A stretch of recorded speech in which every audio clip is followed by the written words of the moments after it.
Oke, Bapak Ibu, apa yang saya mau sampaikan ini ya? Sebenarnya kemarin tuh saya tuh mau menyampaikan hal yang lain ya, karena saya sering dengar khotbah dan dengar berita-berita juga tentang kondisi dunia hari-hari ini, dan saya menemukan satu hal bahwa orang itu sedang takut ya. Dan yang paling utama menakutkan itu adalah masalah krisis keuangan atau krisis global keuangan dunia ya, krisis ekonomi ya. Jadi kemarin tuh saya mau menyampaikan tentang itu ya, ada satu hal yang Tuhan tuh taruh di hati saya. Tetapi kemarin menjelang siang menjelang sore tiba-tiba ini kalimat muncul dan itu kuat di hati saya.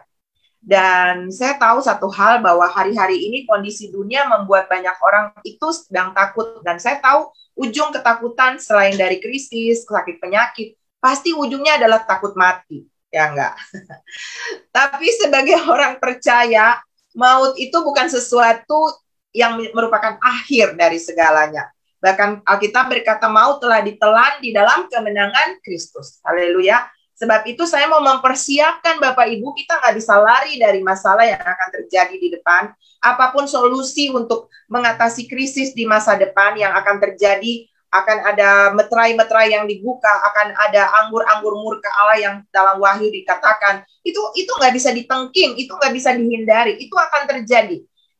Bumi akan memasuki masa kesusahan besar hari-hari ini Bapak Ibu. Bencana alam, masalah ekonomi, sakit penyakit, bahkan dibilang ada pandemik baru yang muncul di Singapura dan itu menakutkan semua orang. Tapi pagi ini mari kita mempersiapkan diri kita bahwa hidup kita ini memang tidak akan selamanya ada di dunia ini. Yang pasti adalah kita perlu mempersiapkan diri bahwa kalaupun dunia ini berakhir, hidup di dunia ini berakhir, dan dunia ini bahkan akan berakhir, kita berkata dunia dan semua keinginannya akan lenyap, tapi orang yang percaya kepada Tuhan Yesus akan memiliki hidup yang kekal. Amin. Sebab itu tema saya pagi ini adalah kematian adalah jalan menuju kehidupan. Waktu saya bilang judul ini, anak saya bilang, "Mak, kayaknya temanya horor banget ya." Kematian jalan menuju kehidupan. Tapi saya bilang ini hal yang tidak bisa dilewatkan. Ini akan dialami dan harus dialami oleh semua manusia, termasuk yang paling utama adalah orang percaya. Bapak Ibu, sejak semula sebenarnya Tuhan itu telah menciptakan manusia, menaruhnya di muka bumi untuk menikmati kehidupan yang kekal, ya. Kehidupan yang kekal itu Tuhan mau ada di bumi, makanya bumi di-prepare dengan begitu sempurna, lalu manusia ditaruh. Tapi ketidaktaatan Adam oleh karena tipu muslihat iblis dan dia terpancing untuk akhirnya jatuh di dalam dosa, menyebabkan dosa masuk ke dalam dunia. Dan Alkitab berkata dalam Roma 6 ayat 23, upah dosa itu adalah maut.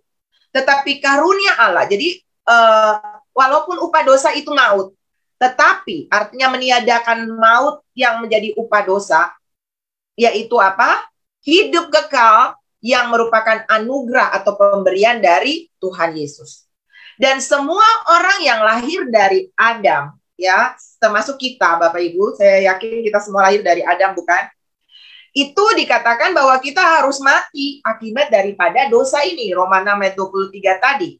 Ibarat dosa itu ibarat penyakit menular yang menjalar ke seluruh bumi. Dan di zaman perjanjian lama, manusia berusaha dengan berbagai cara, termasuk agama, ya, untuk bagaimana kita bisa mencapai Allah kembali. Karena dosa menjadi pemutus antara manusia dengan Allah. Dan manusia nggak bisa hidup tanpa Tuhan. Tuhan bisa hidup dan melakukan apa saja tanpa manusia. Tapi manusia nggak bisa hidup tanpa Tuhan. Dan di zaman dulu, orang berusaha dengan mencari pengampunan dosa itu melalui darah. Ya, kita tahu di zaman perjanjian lama, itu ada korban. Ya, korban di zaman bangsa Israel, zaman perjanjian lama itu dicatat. Bahwa ketika orang berdosa, dia harus membawa domba, lalu meletakkan tangan di atasnya, imam mendoakan dia, lalu dosanya diimpartasi ke binatang itu disembelih. Darah itu dianggap bisa membasuh dosa. Sampai hari ini, saudara-saudara kita melakukan yang namanya Hari Raya Korban. Itu dulu pernah ada di zaman perjanjian lama, ya saudara. Tetapi, seberapa lama darah domba bisa menyucikan dosa, ya? Dan tidak mungkin itu bersifat permanen atau kekal. Perlu ada darah yang suci. Dan Tuhan Yesus sendiri datang mati di kayu salib melalui pengorbanannya, darahnya yang tercurah. Melalui darah Yesus yang penuh kuasa, yang penuh kesucian itulah Bapak, Ibu, Saudara, dan saya dibersihkan. Tanpa darah tidak ada pengampunan. Dan darah Yesuslah yang membeli Bapak, Ibu, Saudara dari pasar dosa. Darah Yesuslah yang menjadi jembatan untuk menuju kepada kehidupan. Kalau dosa adalah jembatan yang terputus dan membawa kepada kematian kekal, maka salib adalah jembatan yang menjembatani saudara dan saya kembali kepada kehidupan kekal bersama dengan Tuhan. Dan salib dimulai dengan kematian Yesus. Dia membayar dosa kita dengan darahnya. Dan setiap orang yang lewat jembatan yang salib itu adakan, atau melalui pengorbanan Yesus, percaya menerima Tuhan Yesus sebagai Tuhan dan Juru Selamat dalam kehidupannya, maka dia akan memiliki hidup yang kekal. Setiap orang yang hidup di dunia ini mengalami dua kali, kita harus mengalami yang namanya dua kali kelahiran. Kalau kita mengalami satu kali lahir saja oleh darah, air, oleh darah dan air, oleh kematian, kelahiran di dalam ibu kita, maka kita akan mengalami dua kali kematian. Saudara perlu catat itu ya. Kalau kita lahir cuma satu kali dari kandungan mama kita, maka kita akan mengalami dua kali kematian, yaitu kematian akibat dosa selama kita ada di muka bumi dan kematian kekal. Tetapi kalau Bapak, Ibu, Saudara, dan saya lahir dua kali, ya artinya kita lahir satu kali oleh orang tua kita secara jasmani, lalu kita mengalami yang namanya kelahiran kembali atau kelahiran baru, artinya pertobatan. Tuhan Yesus berkata kepada Nikodemus di dalam Yohanes 3, nanti Bapak Ibu baca, saya baca ayatnya yang kelima. Jawab Yesus, aku berkata kepadamu sesungguhnya, jika seorang tidak dilahirkan dari air dan roh, ia tidak dapat masuk ke dalam kerajaan Allah. Air dan roh ini berbicara tentang baptisan, berbicara tentang lahir dari tuntunan roh, lahir oleh Roh Kudus. Ini adalah yang disebut dengan lahir baru alias pertobatan. Dan setiap orang Kristen yang menyebut dirinya sudah lahir baru, ini adalah salah satu meterai atau salah satu kunci untuk saudara dan saya memiliki kerajaan Allah, hidup di dalam kerajaan Allah. Saya tadi awali dengan berkata langit dan bumi yang Bapak, Ibu, Saudara, dan saya tinggal ini akan hilang, akan lenyap. Kita sedang menanti langit yang baru dan bumi yang baru. Ya Bapak, Ibu, saya bersyukur sama Tuhan karena setelah kita menjalani hari-hari berdoa dan berpuasa, kita semua melakukannya. Berapa banyak Bapak Ibu yang ikut doa puasa selama 10 hari. Dan di tanggal 21 itu hari yang ke-10 kita menyelesaikan. Dan saudara tahu nggak, bacaan kita Alkitab, kalau Bapak Ibu ikuti bacaan tahunan CKF, maka hari itu kita punya tema adalah Wahyu 21 dan 22. Langit yang baru dan bumi yang baru. Wow. Dan saya aminkan bahwa kita sedang mengalami perpindahan dari kehidupan lama kepada kehidupan baru. Dari langit dan bumi yang akan binasa ke langit yang bumi yang kekal bersama dengan Tuhan. Amin. Dan setiap orang yang disebut lahir baru dari Kristus, maka saudara perlu catat, kita harus loh. Ini tidak ada pilihan. Ini wajib apa?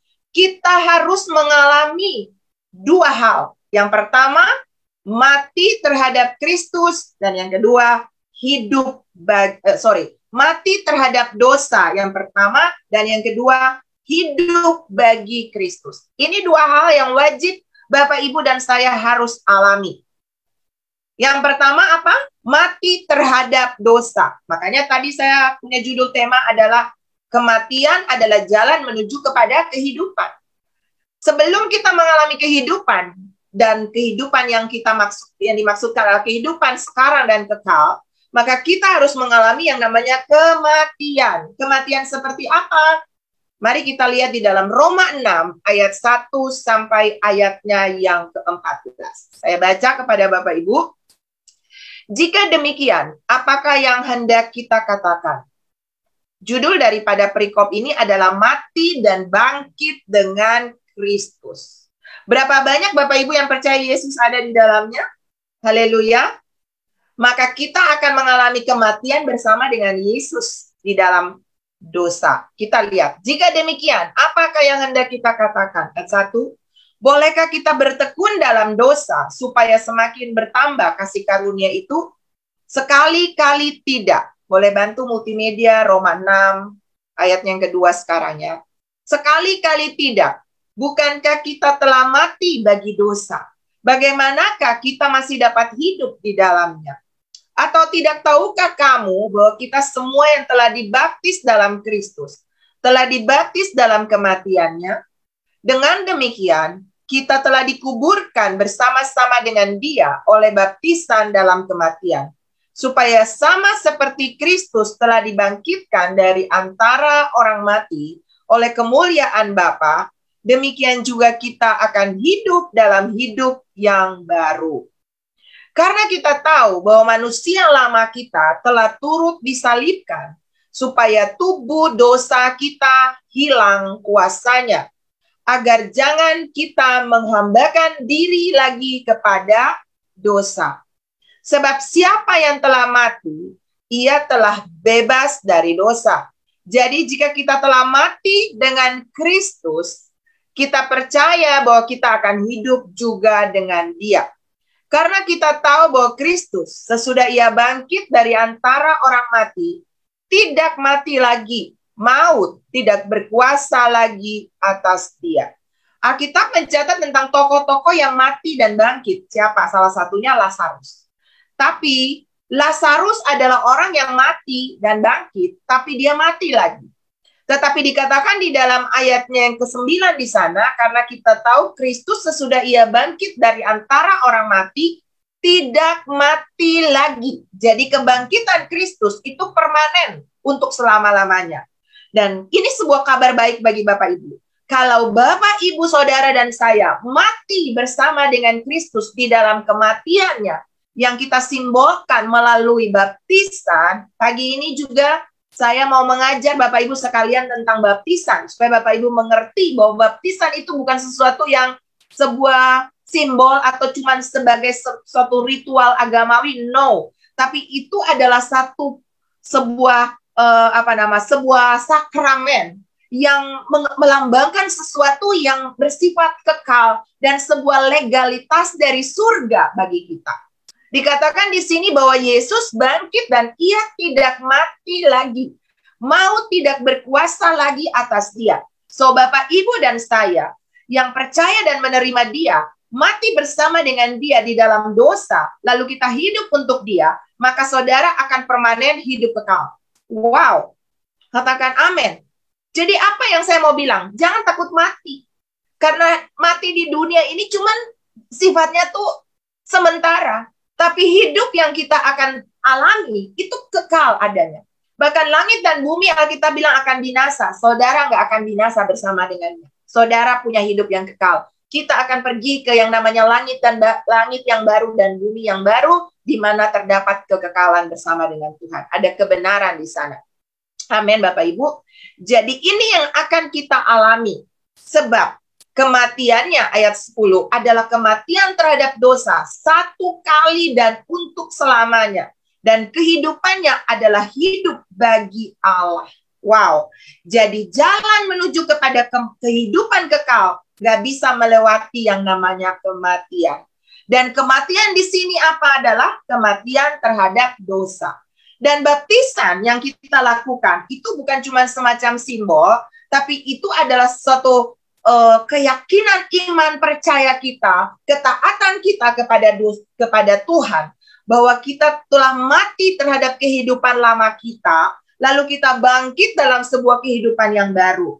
Baptisan itu ibarat sebuah penguburan. Makanya Bapak Ibu, baptisan itu tidak bisa dipercik, ya, ditaruh air di kepala. Orang mati kan gak mungkin cuma ditanam kepalanya, Bapak Ibu. Orang mati kan harus ditenggelamkan, mati. Makanya waktu kita mati di dalam baptisan, kata firman Tuhan tadi, artinya kita menguburkan dosa-dosa kita, masa lalu kita, episode babak satu hidup lama kita, lalu kita bangkit, ya. Dan ketika kita bangkit, kita seperti keluar dari kubur, dari kematian terhadap dosa tadi, lalu kita dengan iman kepada Yesus Kristus, maka kita terima satu kehidupan yang kekal. Jadi Bapak Ibu, ternyata baptisan yang harus kita lakukan itu baptisan apa? Selam. Saya dulu sejak kecil dibaptis percaya. Tapi ketika saya mengerti tentang kebenaran ini, saya melakukan ini bukan karena saya mau, tapi Roh Kudus yang menegur saya, dan itu cukup keras ketika saya tidak taat, dan saya ditemplak, dan saya memutuskan, ya Tuhan, saya lakukan.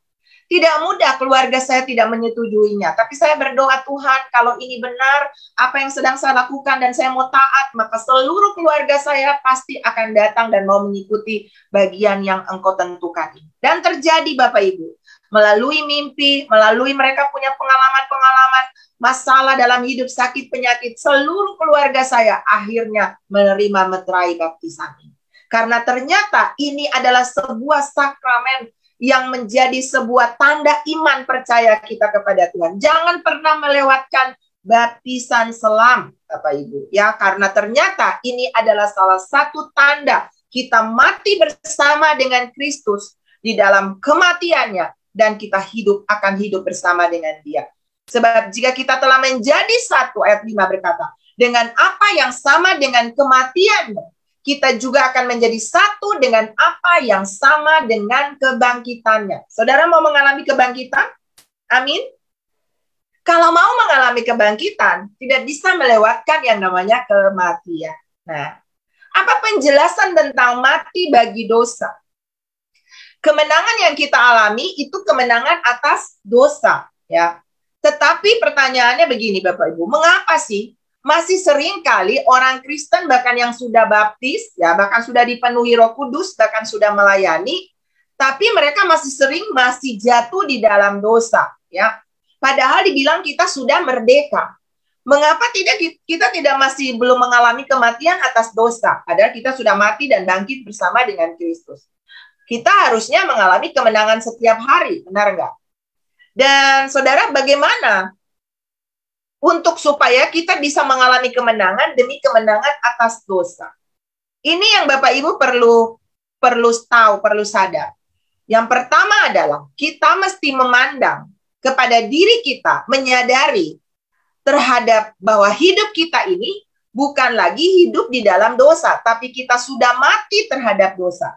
Jadi berbicara tentang bagaimana mindset yang diubahkan. Roma 12 ayat yang pertama berkata, kita harus berubah mindset kita, pola pikir, metanoia, perubahan pola pikir, bahwa kita ini sudah ciptaan yang baru. Dan ciri-ciri orang yang mati, Bapak Ibu, ya, ibarat kalau saudara misalnya ada hewan di depan rumah, kucing, atau misalnya binatang yang tiba-tiba saudara keluar dan saudara melihat dia tertidur di sana. Ya. Lalu Bapak Ibu mau tahu nih, kucing ini masih hidup atau udah mati? Bapak Ibu perlu ngapain? Bapak Ibu sentuh dia, pukul dia, atau tendang dia. Maka kalau kucing itu udah mati, ya udah, dia nggak bergerak lagi, dia nggak bereaksi lagi. Tapi jika kucing itu ternyata masih hidup, maka dia akan lari, atau dia mungkin balik menyerang Bapak Ibu. Nah, pertanyaannya, apakah kalau kita sudah mati terhadap dosa, berarti kita tidak bereaksi lagi saat dicobai? Saudara, selama kita hidup di dunia, pencobaan itu akan tetap ada. Akan tetap datang. Ujian akan tetap datang selama kita ada di muka bumi. Ya. Tetapi, kalau kita sudah mengalami yang namanya mati terhadap dosa, maka manusia lama kita yang dikuasai oleh dosa sudah berlalu. Sudah mati di kayu salib bersama dengan Tuhan Yesus. Dan kita nggak akan pernah lagi bisa kembali kepada kehidupan masa lalu kita, kalau kita sudah mengalami yang namanya kehidupan manusia baru bersama dengan Tuhan. 1 Yohanes 3 ayat 9 berkata, setiap orang yang lahir dari Allah tidak berbuat dosa lagi. Sebab apa? Sebab benih ilahi tetap ada di dalam dia. Dan ia tidak dapat berbuat dosa karena ia lahir dari Allah. Jadi kalau kita nih lahir dari Allah, lahir baru oleh Roh Kudus, maka benih itu akan memampukan energi yang Tuhan taruh. Itu yang akan menolong saudara dan saya sehingga kita tidak punya kemampuan lagi untuk hidup di dalam kehidupan dosa. Ibarat hidup kita ini merupakan sebuah biografi yang ditulis dalam 2 babak. Babak pertama adalah babak ketika kita masih hidup di dalam dosa. Ketika kita belum mengalami yang namanya encounter with God, belum mengalami pertobatan. Tetapi babak pertama itu akan berakhir ketika kita mengalami perjumpaan dengan Tuhan. Dan kita akan memulai episode yang baru di dalam kehidupan baru bersama dengan Yesus. Biografi kita akan diubah menjadi biografi manusia baru setelah kita menjadi ciptaan yang baru. Katakan amin. Saya adalah orang yang sedang mengalami biografi baru bersama dengan Tuhan. Amin Bapak Ibu. Kisah manusia yang baru itu dibuka sejak kita bangkit bersama dengan Kristus melalui baptisan. Makanya penting banget Bapak Ibu. Dan orang yang mengalami baptisan, saudara harus mengerti dulu kebenaran ini. Sehingga ketika saudara baptis secara fisik, maka ketika saudara lahir baru di dalam roh, di dalam baptisan, maka Bapak Ibu akan bangkit dengan satu pengertian mindset yang sudah diubahkan. Jadi hidup dosa kita itu telah mati. Dan tidak ada jalan lagi untuk kembali kepada kehidupan dosa. Ternyata Bapak Ibu, ini kunci untuk kita hidup dalam kekudusan. Apa? Putuskan jembatan masa lalu. Saudara, ada 4 posisi manusia yang kita bisa lihat. Yang pertama, posisi manusia yaitu kita bisa berdosa. Contohnya yaitu dulu Adam. Ketika dia belum mengenal dosa, dia bisa berdosa. Lalu yang kedua adalah semua keturunan Adam. Karena Adam berdosa, akhirnya Adam berdosa, maka semua keturunan Adam termasuk Bapak, Ibu, Saudara, dan saya mengalami yang kedua ini posisinya apa itu? Kita tidak bisa tidak berdosa.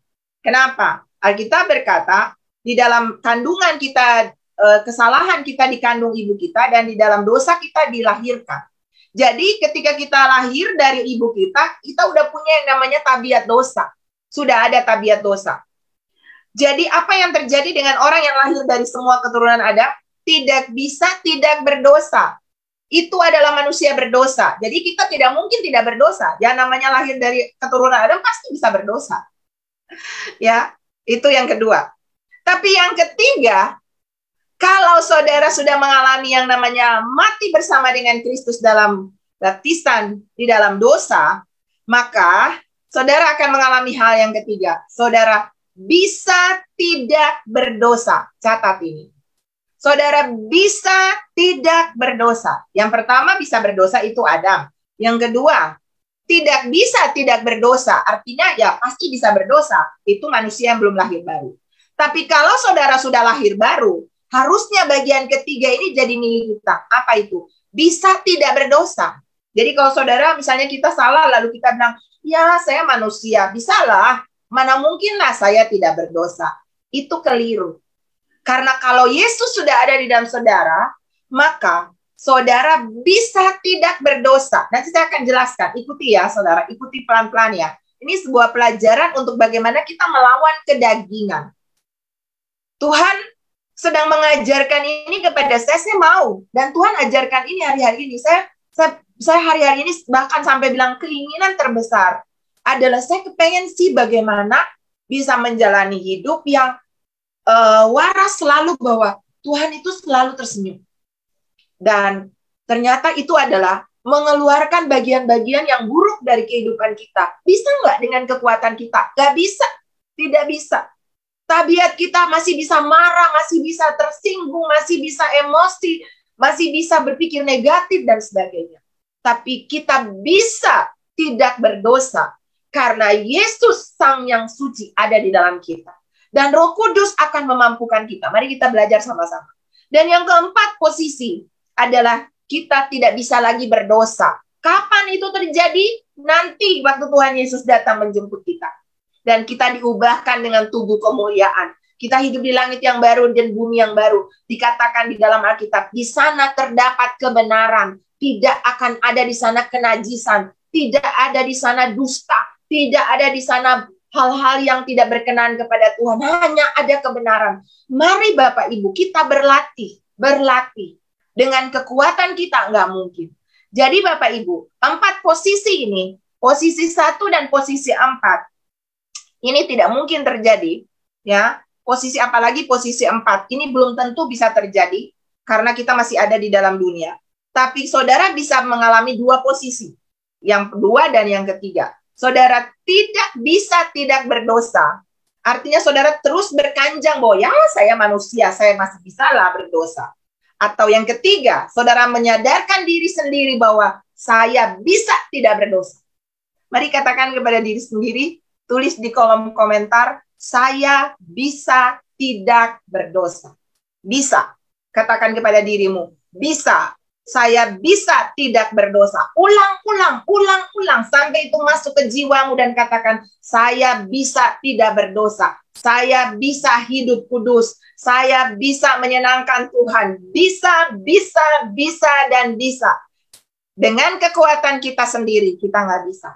Tapi ketika Yesus ada di dalam kita, kita pasti bisa. Yeay, tepuk tangan bagi diri kita sendiri. Karena Tuhan ada bersama dengan kita.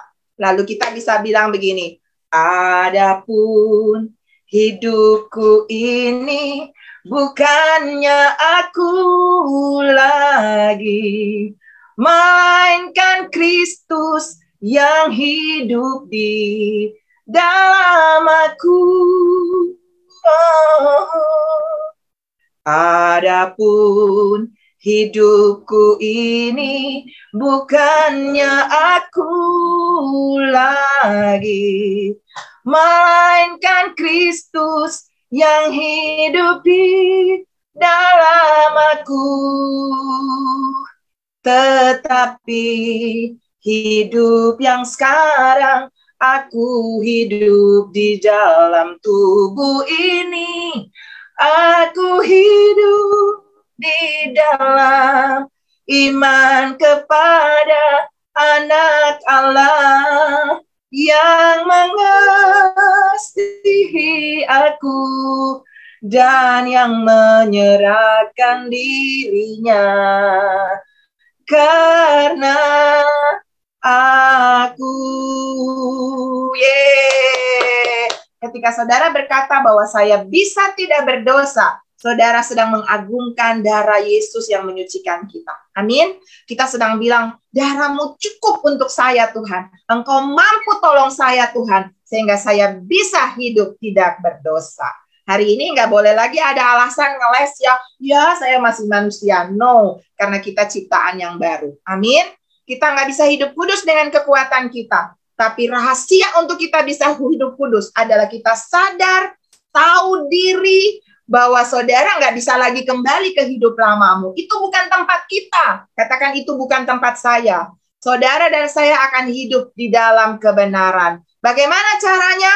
Enteos. Enteos itu kekuatan ilahi, benih ilahi masuk ke dalam saudara. Saudara menerima inspiro, kehidupan Kristus. Dari mana dapatnya? Pergaulan dengan Tuhan. Siapa yang kita sering bergaul, kita akan jadi sama dengan dia. Kalau kita bergaul dengan firman, kita hidup dekat dengan Tuhan. Setiap saat pikiran kita dipenuhi firman Tuhan, memuji, menyembah, berdoa, membaca firman, mendeklarasikan firman. Saya yakin, seyakin-yakinnya, energi dosa kita semakin mati. Saudara ingat saya pernah jelaskan tentang anjing hitam dan anjing putih. Kalau kita sering kasih makan anjing hitam, kita puaskan daging kita, mau marah, mau emosi, mau malas, mau masa bodoh, udah mau gue. Maka anjing hitam kita akan semakin besar, daging kita akan semakin berkuasa.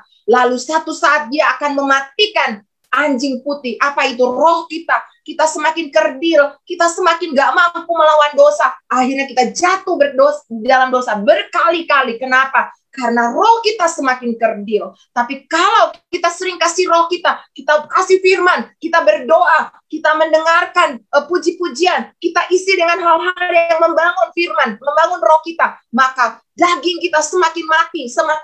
Saudara puasa, saudara tahan keinginan daging, mau marah, mau ngerokok, mau minum minuman keras, saudara larang itu terus. Maka lama-lama dunia akan melihat saudara dan saya berubah. Amin. Amin Bapak Ibu. Orang Kristen yang lahir baru, seharusnya dia tidak boleh memikirkan lagi kehidupan lamanya. Contoh, kalau saudara sudah jadi orang tua, masa saudara mau lagi jadi bayi? Nggak mungkin kan? Kita nggak mau lagi kembali kepada kehidupan anak-anak, kita sudah tua, ya kan? Apalagi orang yang sudah menikah. Nggak mungkin dong dia bilang, aku mau jadi kayak perawan ting-ting lagi, atau perjaka lagi, kita udah berkeluarga. Kalau orang yang udah sembuh dari rumah sakit jiwa, masa mau lagi masuk rumah sakit jiwa? Kalau di Makassar namanya rumah sakit hati. Enggak lah, kita udah sembuh. Jangan kayak kisah ini ya Bapak Ibu, ada satu orang sakit jiwa mau keluar, lalu dipanggil menghadap, lalu juru rawat bilang, tes dulu, udah sembuh belum nih orang? Ya, karena kalau udah sembuh, dia boleh keluar dari rumah sakit jiwa. Lalu disuruh, kamu nyanyi. Lalu dia nyanyi. Sudah tahu dia nyanyi lagu apa? Aku masih seperti yang dulu. Saudara, begitu dia nyanyi lagu itu, dia masih seperti yang dulu. Berarti masih belum waras. Akhirnya dilarang. Nggak boleh keluar dulu. Karena dia masih seperti yang dulu. Nggak. Ini joke ya Bapak Ibu ya. Jadi kalau kita sudah lahir baru, dan kita mau kembali ke hidup lama kita, itu sama dengan orang masih gila atau tidak waras. Haleluya Bapak Ibu. Jadi mari kita lihat diri kita sendiri. Roma 6 ayat 11 berkata, hendaknya kamu memandangnya bahwa kamu telah mati bagi dosa, tetapi kamu hidup bagi Allah dalam Kristus Yesus. Jadi arti kita memandang ini apa? Kita melakukan dengan satu realita nyata. Ini bukan sebuah sugesti atau angan-angan bahwa saya ciptaan baru. Bagaimana ya saya ini ciptaan baru? Tidak. Tapi sebuah kepastian. Ibarat kalau saudara punya uang nih 1 juta ya. Saudara punya uang 1 juta, cuma bayangan 1 juta. Berani nggak saudara pergi belanja di toko? Enggak lah. Pasti saudara mikir, ini cuma bayang-bayang nih 1 juta. Saudara nggak berani ambil harga barang yang harganya 1 juta. Itu karena ilusi aja 1 juta. Tapi kalau saudara realita, saudara sudah punya uang di dalam dompet 1 juta. Saudara akan berani pergi ke toko, saudara akan belanja sebanyak 1 juta dan saudara bayar. Nih harga 1 juta, ada uang saya.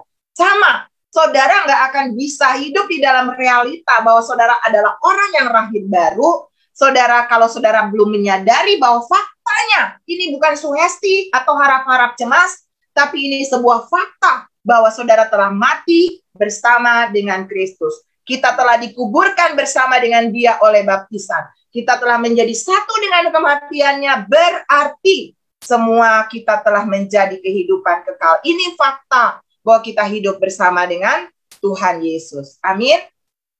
Sehingga kita berani berkata, ku telah mati dan tinggalkan cara hidupku yang lama.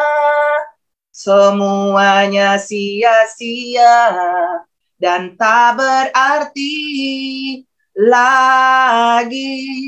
Hidup ini ku serahkan di atas mezbamu ya Tuhan. Jadilah padaku seperti yang Kau ingini. Bagaimana caranya kita bisa mati dari dan tinggalkan cara hidup kita?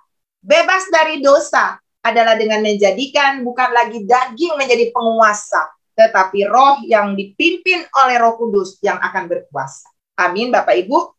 Ayat 12. Sebab itu hendaklah dosa jangan berkuasa lagi di dalam tubuhmu yang fana, supaya kamu jangan lagi menuruti keinginannya.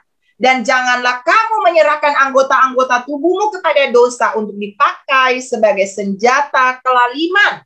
Tetapi serahkanlah dirimu kepada Allah sebagai orang-orang yang dahulu mati, tetapi yang sekarang hidup.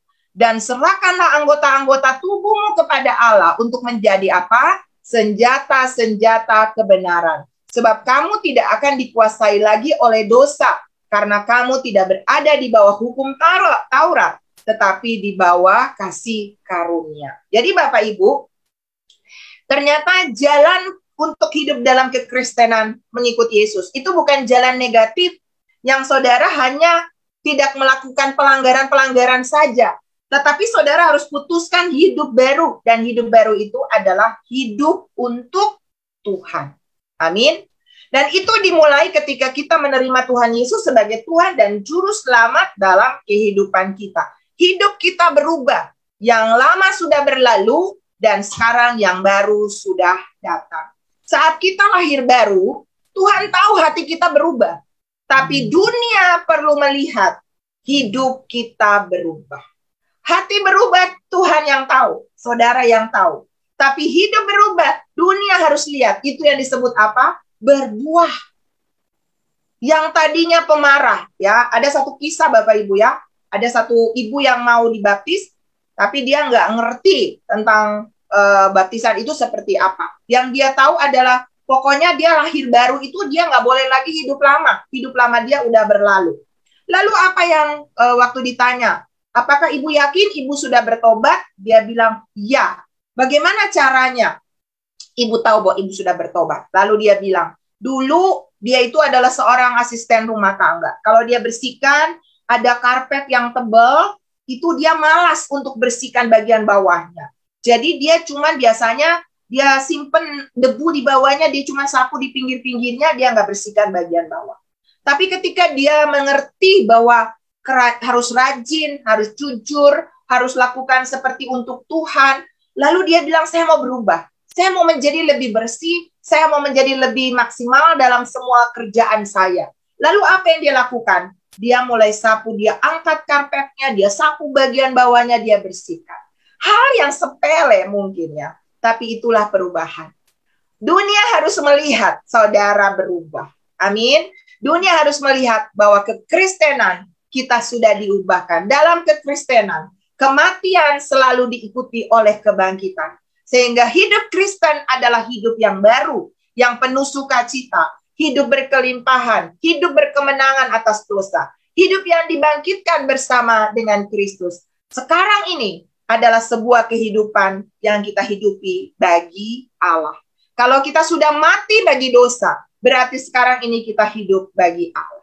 Amin Bapak Ibu. Saat Tuhan hadir, saat benih ilahi ada di dalam kita, maka kita akan menang. Kita bilang, saat kau hadir dalamku, saat kau mengurapiku.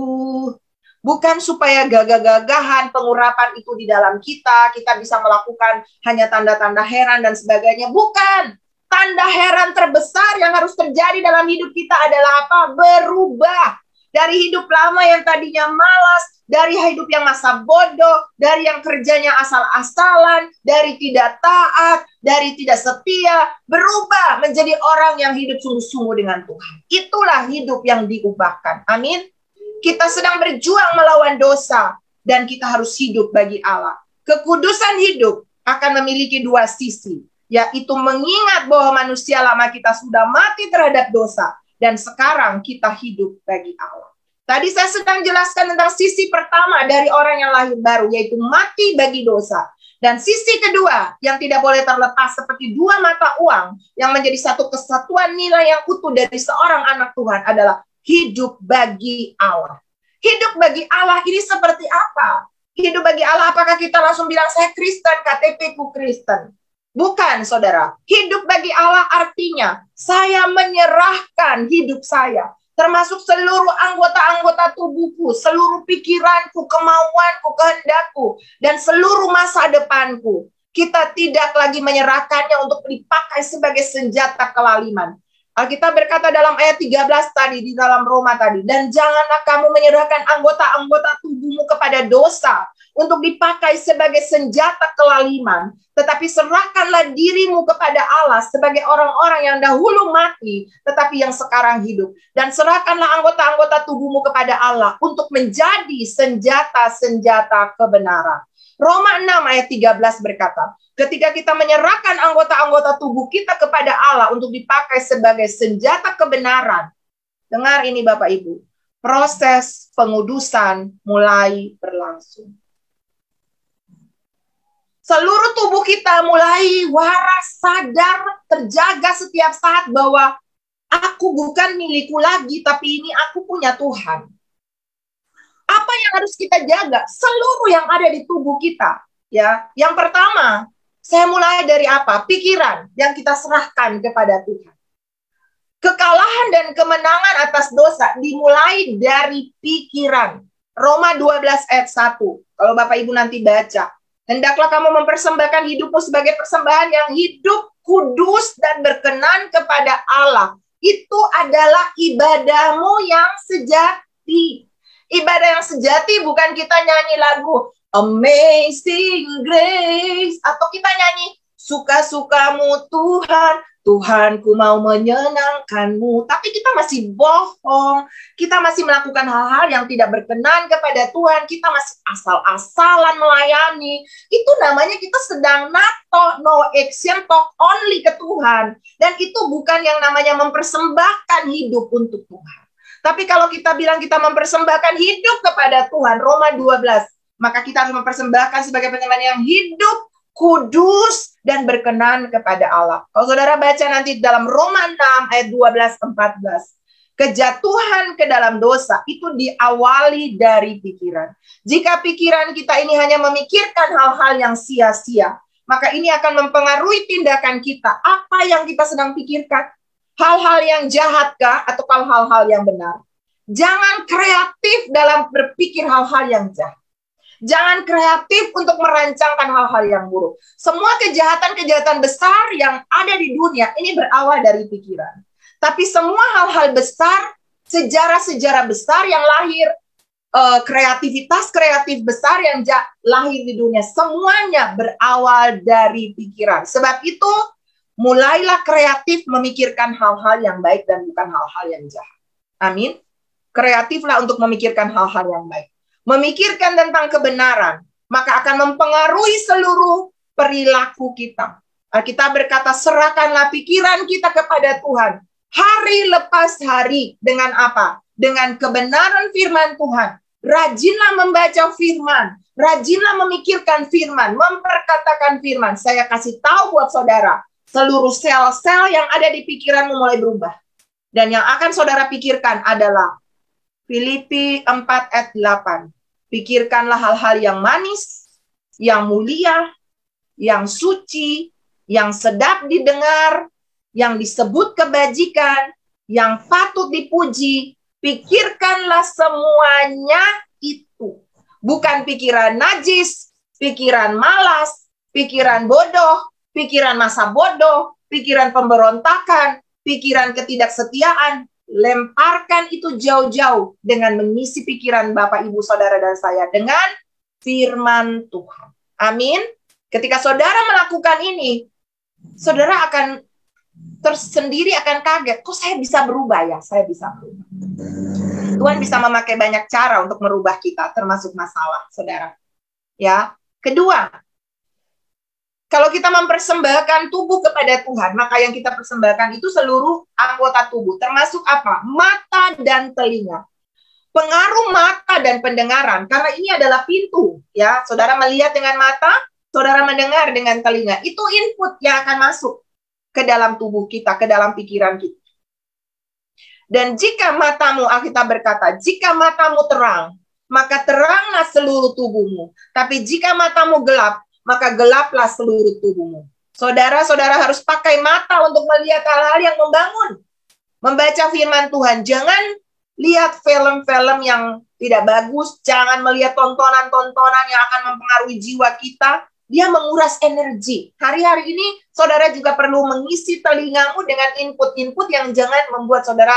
Kemarin saya dengar sebuah kisah tentang kondisi dunia. Anak saya bilang, "Ma, jangan dengar yang kayak begitu, nanti mama khawatir." Saya bilang, enggak, cuman sekedar pengen tahu, tapi kemudian saya akan kembalikan itu dengan mengisi firman yang bagaimana solusi menghadapi masalah dunia dengan firman, bagaimana kuat di dalam Tuhan, bagaimana iman bangkit di masa krisis, sehingga semua yang tadi yang buruk itu kita ubahkan dengan firman menjadi hal yang positif. Amin, amin Bapak Ibu. Lalu yang ketiga, lidah.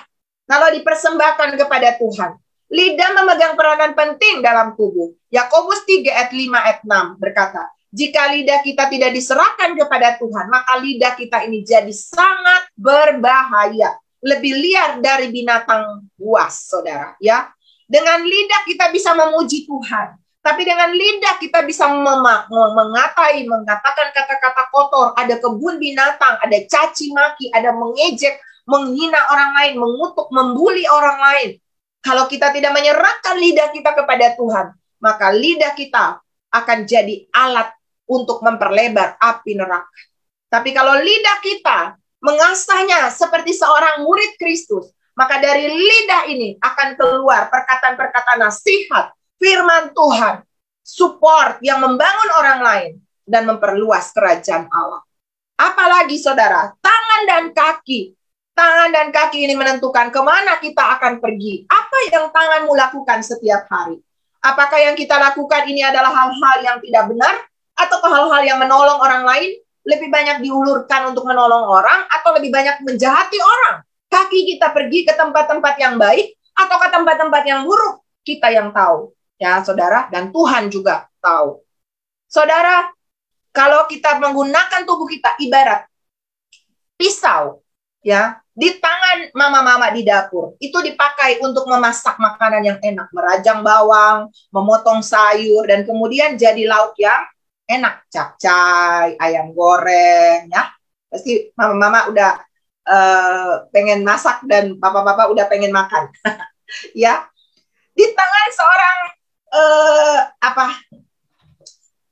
di tangan seorang dokter bedah, pisau dipakai untuk membedah, mengangkat bagian-bagian yang tidak baik dalam tubuh manusia dan menyembuhkan orang dengan pisau. Tapi di tangan seorang penjahat, pisau dipakai untuk membunuh. Di tangan anak-anak yang belum tahu menggunakan pisau, dia bisa terluka. Saudara, ini adalah gambaran dari tubuh kita. Bisa dipakai untuk dua maksud. Bisa dipakai untuk memuaskan daging dan membawa kejahatan ke dalam dunia, dipakai untuk memperlebar kerajaan setan, atau kita pakai tubuh kita, mulut kita, pikiran kita, mata kita, telinga kita, untuk hal-hal yang membangun orang lain. Mari Bapak Ibu, gunakanlah semua anggota tubuh kita ini untuk kemuliaan Tuhan. Amin. Kemenangan Kristus telah menjadi kemenangan orang-orang yang percaya kepada Kristus. Pertanyaannya, ketika saudara mati bersama dengan Kristus di dalam kematian, apakah saudara juga hidup untuk Dia?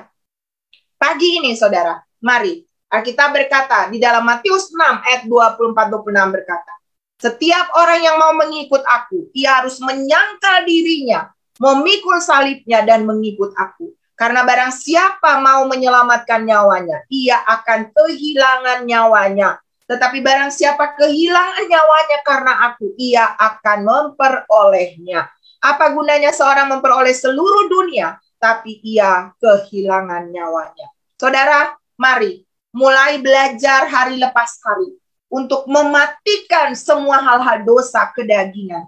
Ingat, poin yang kedua adalah milik saudara. Saya bisa tidak berdosa. Coba sebutkan lagi dengan saya, ingatkan diri sendiri. Saya bisa tidak berdosa. Bisa nggak? Bisa banget. Kenapa? Karena entheos, Tuhan ada di dalam saudara. Kita pilih mati terhadap dosa, lalu kita hidup bersama dengan Tuhan. Saudara, saya akhiri dengan satu kisah. Ada seorang pelaut ya dari Inggris. Dia hidupnya itu kacau ya. Dia hidupnya itu sembarangan. Dan satu waktu dia karena sebagai seorang pelaut dia suka mabok, dia bahkan suka mengangkut budak-budak pada saat itu dengan kapalnya untuk dijual belikan. Lalu saudara dalam kekacauan hidupnya di tengah laut, ada badai besar yang menghantam. Dan saudara tahu, ketika badai itu menghantam kapal itu sudah hampir tenggelam. Dan dia ketakutan. Dia bilang, aduh Tuhan.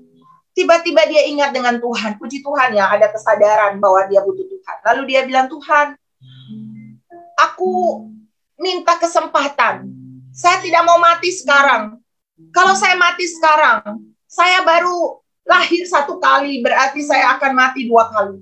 Saya akan mati sekarang dan saya akan mati kekal. Saya pasti saya akan hidup di neraka, mati kekekalan dalam neraka. Kasih saya kesempatan Tuhan. Kalau saya selamat, saya akan meninggalkan hidup lama saya. Dan saudara tahu akhirnya apa yang terjadi. Badai itu berlalu dan kapal itu tiba di tujuan. Dan Ibu Deborah tahu ya, Akhirnya saudara dia selamat. Lalu dia meninggalkan hidup lamanya dia. Dia hidup baru. Dia mati bersama dengan Kristus bagi dosanya. Dia dibaptis. Dia meninggalkan pekerjaan lamanya. Dan dia memilih melayani Tuhan.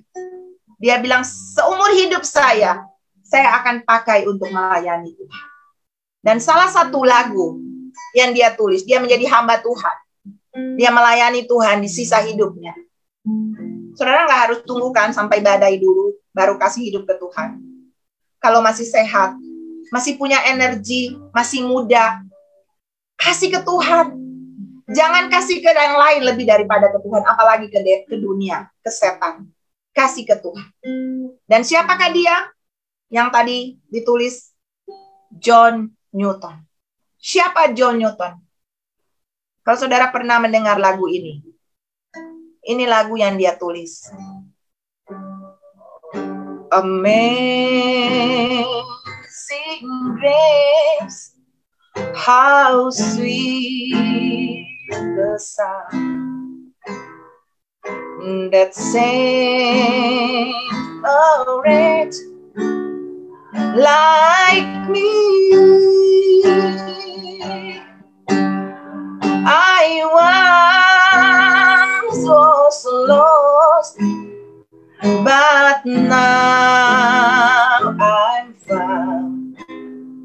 Was blind, but now I see. Sama-sama mari nyanyikan lagu ini. Amazing grace, how sweet the sound that saved a wretch like me. I once was lost, but now I'm found. Was blind, but now I see. Nyanyikan bahasa Indonesianya, sangat besar, sangat besar anugerahmu yang beri aku selamat. Ku hilang buta bercela, olehnya ku sembuh. Pagi ini anugerah Tuhan datang bagi setiap saudara dan saya. Pilih hari ini, kalau selama ini saudara hidup, tapi hidup dalam kedagingan. Anggota-anggota tubuhmu, pikiranmu hanya rancangkan kejahatan, hal-hal buruk. Gak ada kreativitas baik untuk hal-hal kerajaan kekekalan. Hanya hidup bagi diri sendiri, yang penting aku hidup, aku senang, aku punya uang, aku kerja, aku puas. Gak pernah pikir apakah Tuhan puas dengan apa pekerjaanku hari ini. Kalau selama ini hidupmu lebih banyak hanya memikirkan tentang hal-hal dunia, dan engkau lupa bahwa hidup ini punya tujuan, bahwa engkau hidup untuk Tuhan, diselamatkan untuk menyelamatkan. Nggak pernah mikir gimana sih aku bisa bawa satu jiwa kepada kerajaan kekal. Setiap hari hanya hidup untuk diri sendiri, ibadah-ibadah sendiri, kerja-kerja sendiri. Nggak pernah mikir. Saya kemarin mendengar sebuah kisah. Ada orang bertanya, bisnis yang paling bagus di tahun 2023 adalah apa? Di masa krisis. Dan hamba Tuhan ini bilang begini, apapun bisnismu, tapi kalau engkau punya motivasi dalam berbisnis itu adalah berapa orang saya harus tolong dengan bisnis ini, maka itu akan sukses. Tuhan akan memberkati, Tuhan akan menyertai dan membuat perlipat gandaan, karena engkau tahu menabur benih yang terbaik. Bahwa apa yang ada di tanganmu itu tidak semuanya roti untuk kau makan, tapi semua yang ada di tanganmu ada benih yang saudara mau tabur untuk kerajaan kekal. Mari berhenti berpikir tentang keinginan daging dan kepuasan daging. Mulailah berpikir untuk menyangkal dagingmu dengan menjadi berkat bagi orang lain. Dengan menyalipkan dagingmu dan hidup bagi Tuhan. Berapa banyak waktu yang saudara kasih ke Tuhan 24 jam? Berapa banyak uang yang saudara investasi dalam kekekalan untuk memperlebar kerajaan Allah? Berapa banyak talenta, pemikiran, dan potensimu yang kau taruh di dalam kerajaan Allah untuk memperluas kerajaan Allah? Pikirkan itu hari ini. Itu investasi kekal yang saudara sedang bangun. Pagi ini, jika saudara bilang, saya mau mati untuk dosa. Selama ini saya hidup bagi diri saya sendiri. Saya hidup untuk dosa. Saya menyenangkan daging saya. Dan pagi ini saudara mau terima Yesus dalam hidupmu. Menjadikan dia enteos yang akan memampukan engkau sehingga engkau akan berkata, saya bisa tidak berdosa. Kalau itu saudara, angkat tangan. Bapak Ibu yang ada di Zoom, Bapak Ibu yang ada di Facebook, Bapak Ibu yang ada di YouTube atau nonton siaran tunda atau yang ada di onsite. Ikuti saya berdoa. Saudara butuh enteos, saudara butuh Yesus masuk di dalammu. Dialah energi terbesar yang akan memampukan kita untuk kita hidup di dalam kebenaran. Ikuti saya berdoa. Tuhan Yesus, hari ini saya sadar saya orang berdosa. Saya tidak mau hidup sendiri karena saya tidak mampu untuk menanggalkan dosa saya. Sebab itu, saya buka hati saya. Saya undang Tuhan Yesus. Masuklah dalam hatiku. Masuklah dalam hidupku. Jadilah Tuhan. Jadilah Raja. Jadilah Juru Selamat dalam hidupku. Memerintahlah. Berkuasalah dalam hidupku. Saya percaya saat ini. Nama saya tercatat dalam kitab kehidupan di surga. Dan saya adalah anakmu. Saya akan menerima janji-janjimu. Salah satu janjimu adalah saya akan hidup di dalam kekekalan selamanya bersama denganmu. Dan saat ini saya terima janji itu dalam nama Tuhan Yesus. Terima kasih Tuhan Yesus. Dan kalau pagi ini, Bapak Ibu yang sudah Kristen, saudara mendengar berita ini dimanapun saudara berada, dan saudara belum baptis. Baptis selam, bukan percik. Saudara perlu untuk menerima baptisan selam. Kalau itu saudara mau dibaptis, saudara bisa menghubungi kami atau gereja di mana saudara berada, saudara lakukan itu. Itu salah satu tanda saudara mau mati bersama dengan Kristus dan hidup bagi Tuhan.